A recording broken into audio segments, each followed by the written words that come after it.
Assalamualaikum warahmatullahi wabarakatuh.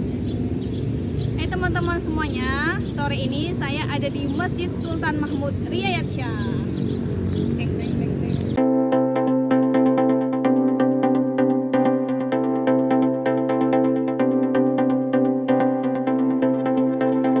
Ya, jadi sore ini saya sedang menunggu adik saya, Cikgu Ainun. Ya, dia mengajar di SMA di Sekupang. Kami akan vlog atau berbincang-bincang sedikit mengenai masalah pendidikan, terus tenaga pendidik maupun mengenai anak didik, juga hal-hal yang lainnya yang seru-seru deh. Ya, pokoknya stay tune, jangan lupa subscribe, like, comment, and share. Terima kasih. Assalamualaikum warahmatullahi wabarakatuh. Waalaikumsalam warahmatullahi wabarakatuh. Oke guys, hari ini kita mau bahas tentang prestasi anak-anak. Oke, karena kita di sini backgroundnya sama-sama tenaga pendidik gitu ya. Pendidik. Ya. Jadi kita bahas mengenai pendidikan. Oke, gimana Kak? Kita berbeda sekolah ya, juga berbeda jenjang. Kak Farah ini ngajarnya di SD, sedangkan saya di SMA. Oke, gimana menurut kakak perkembangan anak-anak peserta didik saat ini? Kalau saya sendiri, saya pegang kelas 4 ya. Kelas 4 itu sudah termasuk kelas atas di jenjang SD. Jadi kelas 1, 2, 3 itu kelas bawah, kelas 4, 5, 6 sudah termasuk kelas atas. Nah, di kelas 4 itu alhamdulillah anak-anaknya termasuk anak-anak yang cerdas di kelas itu. Banyak, walaupun mereka sudah dari sononya udah pinter-pinter, udah cerdas-cerdas, pastilah selalu ada plus minusnya. Mereka punya kelebihan dan kekurangan tersendiri dalam pelajaran-pelajaran tertentu. Ya, itu pun ketika kemarin pembagian rapot masih ada beberapa wali murid ya atau orang tua yang mempermasalahkan nilai-nilai anak-anaknya begitu. Padahal menurut kita it's okay ya. Kita tahu anaknya, kita tahu keseharian mereka di dalam kelas, dan kita sudah dapat melihat apa saja perkembangan ataupun bakat-bakat yang mereka miliki begitu. Oke, jadi sebenarnya prestasi itu tidak diukur dari angka ya. Iya, melihat betul. perkembangan mereka bisa berubah dari satu hal menjadi yang lebih baik, itu juga prestasi begitu ya. Iya, betul sekali. Kita sebagai tenaga pendidik pun nggak mempermasalahkan nilai mereka segini, nilai mereka segitu, karena bagi kita mereka tuh mereka itu pintar di bidang masing-masing. Termasuk begini, saya mempunyai anak bujang, dia termasuk yang susah sekali kalau belajar matematika atau bagian sains gitu. Jeng, ini guru matematika. Ya, nilai kan matematika itu menjadi momok bagi anak-anak ya. Anak-anak selalu pusing, susah gitu belajar matematika.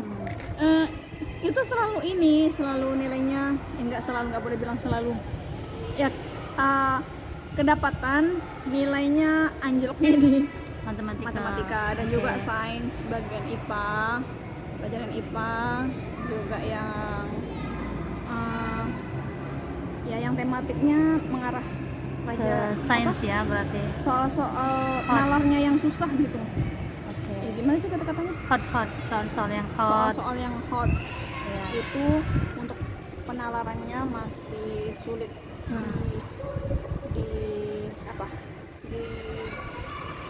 di apa sih sama anaknya, susah gitu untuk menganalisis atau menalar suatu permasalahan dari soal gitu ya. Iya. Oke, kuncinya cuma satu sih, kalau nalar sama analisis itu di literasi. Ya, jadi anak-anak itu seperti anak-anak sekarang ini kita lihat memang literasinya agak kurang. Jadi mereka itu lebih senang yang visual, melihat gitu kan, sedangkan membaca itu sebentar aja udah ngantuk gitu. Nah, jadi kembali pada anak bujang saya, Dia itu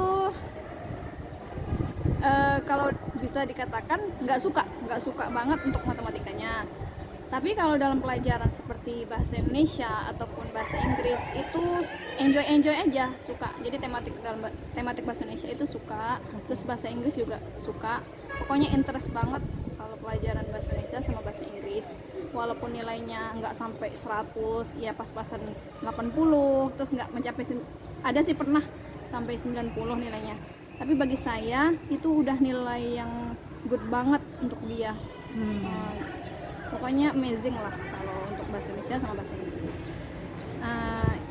Ya inilah nggak bisa kita samaratakan ya untuk anak-anak. Mereka harus dijejelin semua pelajaran. Mereka harus bisa ini bisa itu. Ya saya kalau dia nilainya udah matematika 60, ya udah mau diapakan juga. Kita kan udah berusaha semaksimal mungkin untuk mengajari, terus memberikan latihan terus menerus. Sampai anak itu bosan, anak itu udah kesel banget, jadi malas mau belajar karena kalau kita ngajarin itu bikin emosi juga.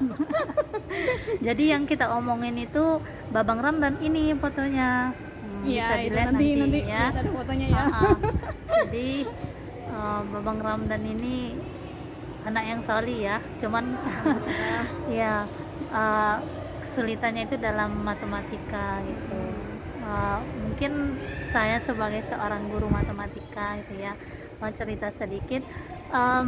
Sebenarnya matematika itu bukan hanya tentang rumus ya, bukan hanya tentang angka, dan jangan merasa stres dengan matematika. Saya mendapatkan kedewasaan hidup itu sebenarnya melalui matematika sebenarnya ya. Matematika itu tentang bagaimana kita menyelesaikan suatu persoalan ya, nggak hanya persoalan angka. Kita bisa dari persoalan hidup bisa kita pelajari dari matematika, bagaimana kita pantang menyerah gitu. Kita mau tahu dan kita mau berusaha. Intinya yang pertama yang harus kita lawan tuh mindset kita. Bukan berarti aduh soalnya susah nggak bisa, nggak ya, tapi kita harus berani mencoba dulu. Jalan yang mana yang dipakai ya, ini ya, apakah ini bisa dengan jalan ini, kan kita bisa bertanya dengan gurunya apabila tidak paham. Jadi belajar untuk mencoba dulu kalau matematika itu ya. Saya juga berusaha, susah ya kalau udah mindset anak-anak itu udah nggak suka matematika ya. Jadi saya itu berbagai metode dan cara supaya anak-anak suka. Nah biasanya anak-anak itu tertarik dengan apa sih guna pelajaran itu dalam kehidupan sehari-hari. Jadi saya itu sering mengajak anak-anak mencari tahu terlebih dahulu gunanya belajar trigonometri ini untuk apa sih gitu. Misalkan nanti kalau anak-anak tertarik pada bidang astronomi, tertarik pada tentang teknik elektro, mereka akan belajar itu trigonometri. Nah itu semua ada kaitannya dengan matematika. Nah saat ini kan seperti kita ketahui pemerintah udah mulai menerapkan AKM ya, asesmen kompetensi sekolah. Ya saya sangat setuju dengan AKM itu karena saya sendiri gitu merasa kalau belajarnya nggak tahu manfaatnya itu juga mungkin kesal gitu dan nggak mau tahu. Nah tapi di AKM ini benar-benar soal cerita matematika, ada literasi dan numerasi yang benar-benar kita tahu manfaatnya untuk apa. Jadi beberapa materi pelajaran itu di-cut ya, hanya beberapa yang berkaitan dengan kehidupan sehari-hari ya. Semoga dengan begitu anak-anak kita tidak lagi membenci matematika itu ya. Kita harus mencintai semua proses kita, baik itu di matematika ataupun di bahasa Indonesia ya. Kita cintai aja proses kita. Kalau nggak bisa ya kita serahkan lagi kalau memang kemampuan kita terbatas, seperti itu. Mungkin benar, itu permulaannya dari mindset mereka sendiri. Terus dari permulaannya juga, kalau basicnya mereka hafalan perkaliannya udah kayak cuman masuk telinga kanan keluar telinga kiri aja, seperti lewat gitu aja, itu untuk proses ke depannya akan sulit. Gimana ya, padahal perkalian itu udah hafal gitu ya, sudah hafal dari kelas 3. Nah karena nggak diulang-ulang lagi, kelas 4-nya itu lupa, terus nanti hafal lagi, nanti blank lagi gitu. Pas setiap kenaikan kelas tuh blank. Semakin pelajarannya ini, dia ngomongnya kebelibet sih, pelajarannya makin sulit, malah jadi bener-bener blank. Nah itu bagaimana solusinya menurut Ustazah? Sebenarnya sesuatu yang kita hafal itu tidak murni hilang ya, dia akan tersimpan dalam memori kita, hanya saja butuh murojaah. Kalau dalam tahfiz itu sama matematika, kita juga harus sering-sering murojaah, latihan soal ya. Kita juga manusia ini pelupa ya. Jangankan angka-angka, satu hal kecil aja kita lupa.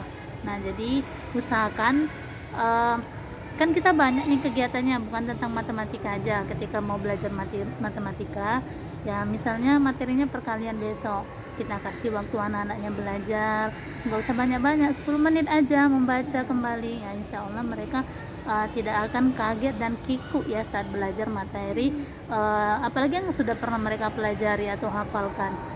Tinggal menyesuaikan aja gitu. Iya seperti itu. Mudah-mudahan nanti ada celahnya, Ananda bisa lebih fokus pada pelajaran matematikanya.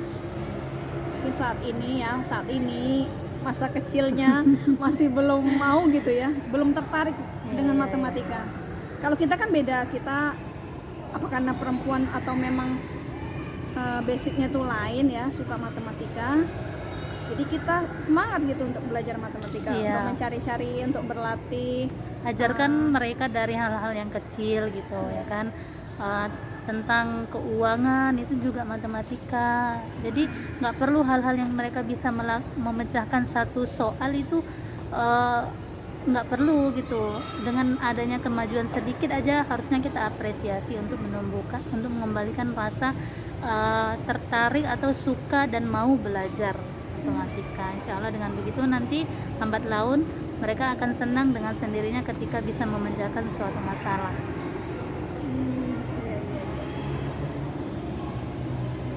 Panas di sini. Nak kan putih?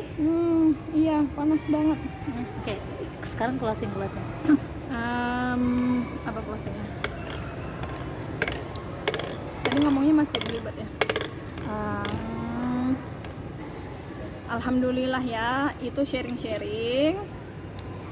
sharing hasil belajar anak-anak baik di sekolah maupun yang ada di rumah. Yang di rumah itu perbandingannya sama seperti yang di sekolah ya. Itulah banyak orang tua yang suka mengeluh, susah ngajarin anak di rumah, mending sama ustazah di sekolah. Nah itu malah ternyata omongan itu tuh ada benarnya juga ya.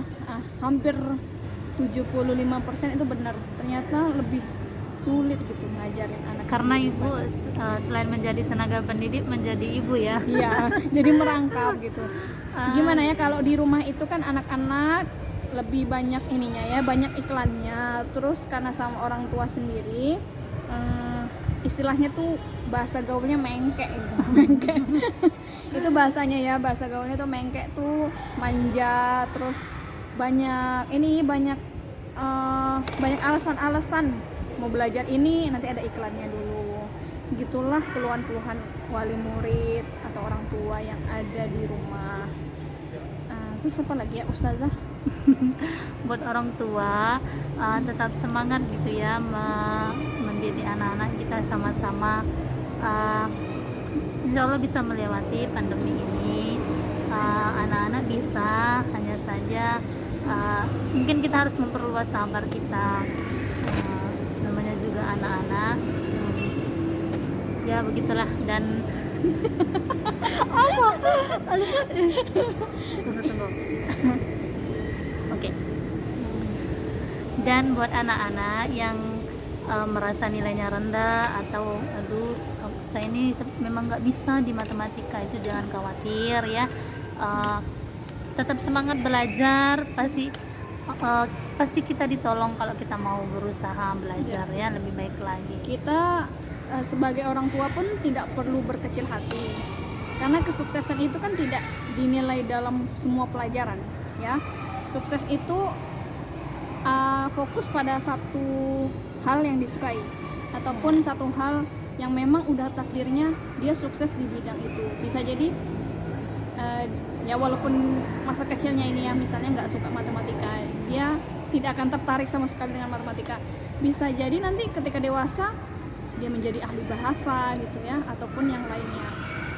Karena kan kita melihat satu bidang ataupun satu bakat dia, kemampuannya, keterampilannya apa, kita arahkan saja untuk kedepannya ya.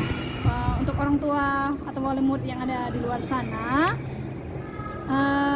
kesuksesan itu tidak dinilai dari nilai-nilai pelajaran yang ada di sekolah, tapi dari usaha mereka atau kesukaan mereka dalam bidang tertentu yang mereka niatkan untuk menjadi cita-cita di masa yang akan datang, insya Allah. Iya, begitu. Yang penting akhlaknya oke. Ya, betul. Akhlak, kepribadiannya, terus santun kepada yang lebih tua, sayang kepada yang lebih muda, dan juga ibadahnya harus maksimal. Dan terutama itu ya, membaca Al-Quran ya. Walaupun misalnya ada pelajaran-pelajaran lain itu benar-benar minus, tapi kalau dia mendahulukan ibadah dan membaca Al-Quran, insya Allah pastinya Allah tolong, karena Allah sudah berjanji untuk para Penuntut ilmu ya, para dan penuntut ilmu dan menjaga ayat-ayat Allah, itu pasti Allah tolong untuk kehidupannya, baik di dunia maupun di akhirat. iya. Dan tentunya ilmu itu kan kita maunya yang berkah ya, yang bisa digunakan untuk orang banyak. Nah, tentunya keberkahan itu tidak akan didapatkan dengan niat dan iman yang kuat. Nah, jadi hal yang pertama kali diprioritaskan adalah ya bagaimana ketaatan kita kepada Allah. Seterusnya baru ilmu insya Allah akan mengikuti. Begitu dari kita. Iya, alhamdulillah. Seperti itu. Terima kasih pada teman-teman semua yang sudah mendengarkan Bincang-bincang sore. bincang-bincang sore kami di masjid yang indah ini. Ya. Itu aja Saja teman-teman. dari kami para pendidik sekolah dasar dan juga sekolah menengah ke atas. Oke, dadah. Oke, terima kasih. Assalamualaikum warahmatullahi Waalaikumsalam. wabarakatuh.